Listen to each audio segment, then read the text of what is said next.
Sécurité régionale au Sénégal, Dr Bakary Samb appelle à l'action des jeunes et des femmes. Le 30 juillet 2024, Dr Bakary Samb, directeur régional de Timbuktu Institute, a dirigé une session de dialogue à Saint-Louis sur le thème « Construire et renforcer la résilience dans un environnement régional instable, quel rôle et place pour les jeunes et les femmes ?» Cet événement s'inscrit dans les efforts du gouvernement sénégalais pour renforcer la sécurité aux frontières et promouvoir la résilience communautaire. Contexte et objectifs de l'initiative. Dr Samb a évoqué l'initiative « Résilience aux frontières », lancée avec le soutien du Timbuktu Institute et de la Fondation Konrad Adenauer. Cette initiative, qui débute à Saint-Louis, s'étendra aux régions de Matam et de Tambacounda. Elle vise à sensibiliser particulièrement les jeunes et les femmes des zones frontalières sur la nécessité de renforcer la résilience communautaire dans un contexte sécuritaire régional préoccupant. Importance de la sensibilisation et du renforcement des capacités.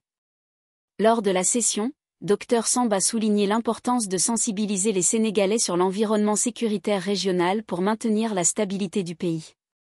Il a présenté le plan stratégique 2020 à 2025 du Timbuktu Institute, notamment l'axe 3, qui se concentre sur la promotion de la culture de la paix par l'approche éducative et la valorisation des ressources endogènes, du patrimoine culturel et le renforcement de la résilience. L'objectif principal est de renforcer les capacités des jeunes en matière de prévention de l'extrême violence et de valoriser le rôle des femmes et des jeunes comme acteurs clés de la résilience communautaire. Dr Samb a noté que l'approche préventive et éducative est souvent plus efficace que les seules mesures sécuritaires ou militaires pour lutter contre le terrorisme, comme l'ont montré les expériences des pays voisins. Rôle des jeunes et des femmes. Dr Samb a mis en avant que développer des relais communautaires parmi les jeunes est crucial pour améliorer la sensibilisation et la préparation face à un environnement régional instable. Les jeunes vivant dans les zones frontalières, exposés à la violence massive dans les pays voisins, doivent être formés pour sensibiliser leur communauté transfrontalière. Conclusion.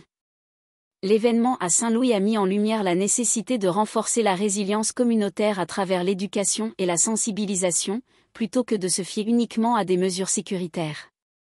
En engageant les jeunes et les femmes dans ces efforts, le Sénégal espère construire une société plus résiliente et préparée face aux défis sécuritaires régionaux.